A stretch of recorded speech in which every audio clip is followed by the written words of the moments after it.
Market की चलते हैं। जी हाँ, आज दिन भी अच्छा है क्योंकि आज गोदरेज प्रॉपर्टीज की लिस्टिंग भी काफ़ी स्ट्रांग रही थी, इसलिए अब आईपीओ में अगर आप देखें लोगों का रुझान बढ़ने लगा है। और चलिए अब इसी उपलक्ष्य में क्या नए आईपीओ के बारे में बात करते हैं। जी हाँ, मैं बात कर रहा हूँ इन्फिनिट कंप्यूटर सॉल्यूशन के आईपीओ के बारे में, जो कि बाजार में जो कि खुलेगा। अगर आप देखें 11 जनवरी से ये आईपीओ खुलेगा और इसका प्राइस बैंड है करीब 155 से 165 रखा गया है। मैनेजमेंट हमारे साथ मौजूद है, श्री उपेंद्र जुस्सी हमारे साथ मौजूद है, एमडी एंड सीईओ। उपेंद्र जी नमस्कार, कार्यक्रम में स्वागत है। सबसे पहले आपको मुबारकबाद, आप आईपीओ लेके आ रहे हैं जिसमें 155 से अपने 165 रुपए का प्राइस बैंड रखा गया है। दर्शकों को एक बहुत सरल शब्दों में अगर समझाना हो, ये आपकी कंपनी का कोर बिजनेस क्या है और विश्व भर में यानी क्रॉस द वर्ल्ड आपकी प्रेजेंस कहाँ पर है? अगर आप if you don't mind, can I respond to that question in English? You can.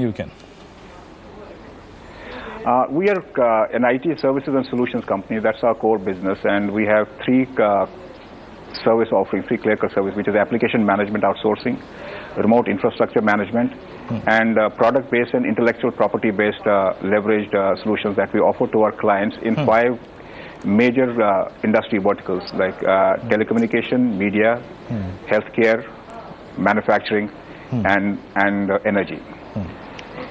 Worldwide, we have a global presence.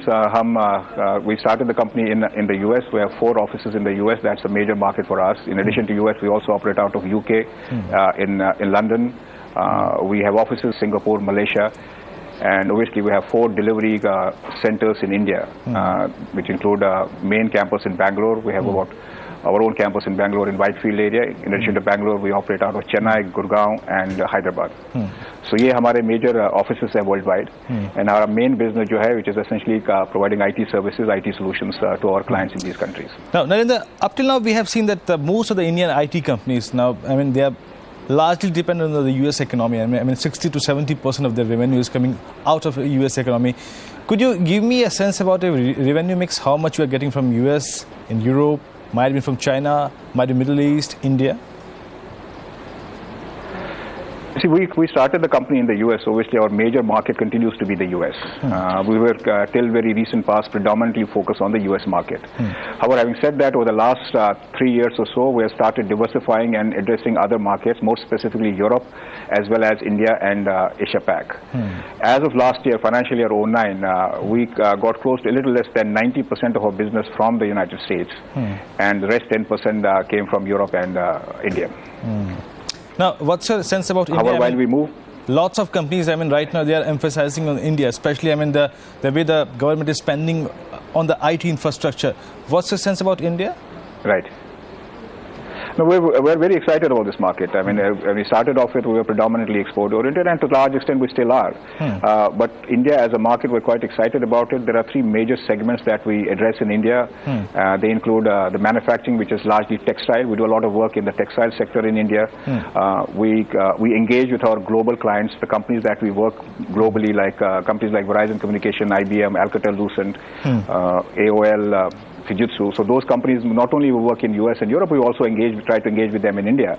And in addition to that sector, 2 major areas, the biggest strength of this company is obviously telecommunications. So we are trying to enter the market in India, either directly or through partnerships with large system providers. And the third and the major significant focus that we're putting now in the Indian market, as you rightly said, is the government sector, and more specifically the energy and utility segment, where we have significant expertise and we have implemented some very large projects in the recent past. No, I mean, so one more thing. I mean, we're quite excited. One more thing. I mean, could you give me a sense about, I mean, your revenue and your profitability during the last, I mean, quarter, or might be during the last fiscal? Yeah, I can give you. If you look at our last year, which is financial year 09, we had a revenue of 495 crores. In the first 6 months of this year, which is H1 ending September, our revenue was 318 crores.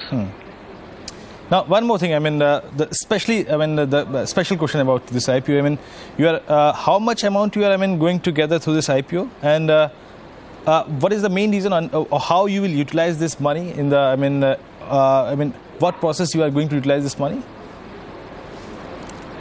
I mean, the issue size, I mean, at the upper end of the band, which is the band, as you rightly said at the start of the program, is 155 rupees to 165. At the upper end of the band, it's about 190 crores. Out of that, 50% is fresh issue and 50% is offer for sale. We had a private equity investment from a fund called White Rock out of Singapore, so they are exiting. The primary purpose of raising money for IPO essentially on three accounts. One is part of our growth strategy going forward is based on acquisitions. So we would like to fund, and close to about 38 crores is allocated towards that. We're also expanding. As we're growing, we need to expand our facilities and infrastructure. And some amount of the proceeds, is about 26 crores, will go towards expanding our infrastructure facilities. We have a small debt as of now on our books, which we will repay as part of the proceeds. चलिए नरेंद्र, बहुत बहुत शुक्रिया आपका इस पूरी चर्चा के लिए और अपने इस आईपीओ के बारे में चर्चा करने के लिए हमसे बहुत बहुत शुक्रिया आपका, और एक बार फिर से आपको शुभकामनाएं अपने इस आईपीओ के लिए। ये थे हमारे साथ इस आईपीओ पर बातचीत करते हुए इस कंपनी के MD and CEO Shri Upendra Zutshi, MD and CEO. खैर चलिए बाजार की तरफ बैठने के लिए एक छोटे से ब्रेक के लिए चलते हैं साहब।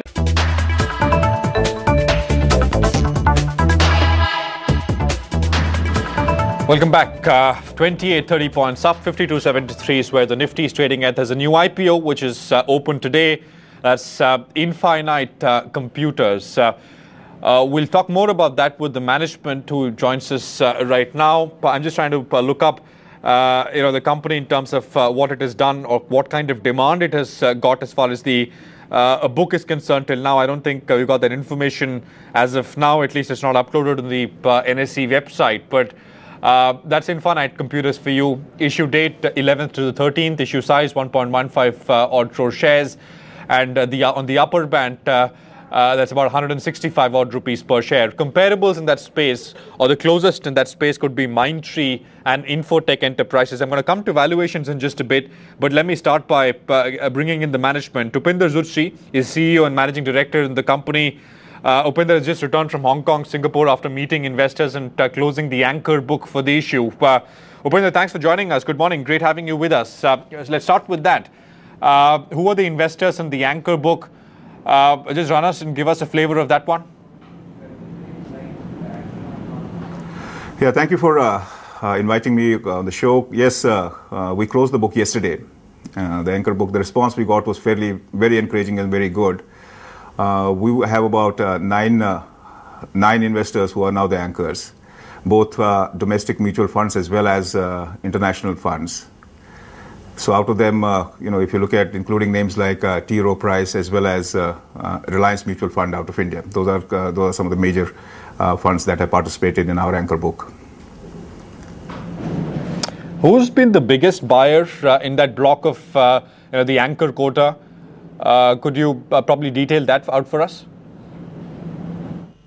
The biggest would be the response, as I said, was very good. The subscription, we had over subscriptions. And based on the final allotment, Reliance Mutual Fund would be the biggest in the book with about 8.5 crores. Okay, I'm going to change gear a little bit, Mr. Zutshi. I want to understand your business, your client profile. And let's start with the client profile first. Run us through your, big clients, who they are, and how much of revenue they contribute to. See, most of the business comes from large clients. As I mentioned, our core strategy is to focus on few but scalable clients. Now, some of the clients that we currently work with are companies like Verizon Communications, IBM, AOL, Fujitsu, ACS, which recently has been acquired by Xerox, General Electric, Alcatel-Lucent, to name just a few. Now, and all of them are quite significant. In terms of the client profile, our top 10 clients give us 90% of the business, and top 5 would give us about 80% of our business.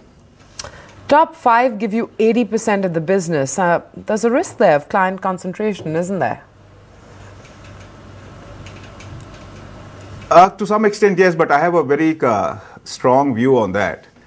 See, let's look at the fundamental strategy to grow. So typically, any mid-cap company, one of the big challenges that, in my view, a mid-cap company faces is after you cross a particular level, say $100 million, then from that level, and typically the profile of the clients could be average relationship value of about 2 million, 3 million, 5 million. And now what happens, and you have whole range, you have about 40, 50 clients. Now to grow every year about 20, 30%, there's a significant amount of pressure that's on you to add large number of new clients. Now on the flip side, the strategy that we followed is if you engage with large clients, two things happen. A, if they are your clients, they give you significant scale. Otherwise, they will not be your client. And two, most of that business is typically annuity business. That's the kind of work we do, which in terms of application support, infrastructure management, product-based support. So it's typically annuity business, multi-million, multi-year contracts. Now, the point that you raised, that you know, Infinite, the issue opens Jan 11th, closes Jan 13th. Will be joining us, but not out of Bangalore this time. They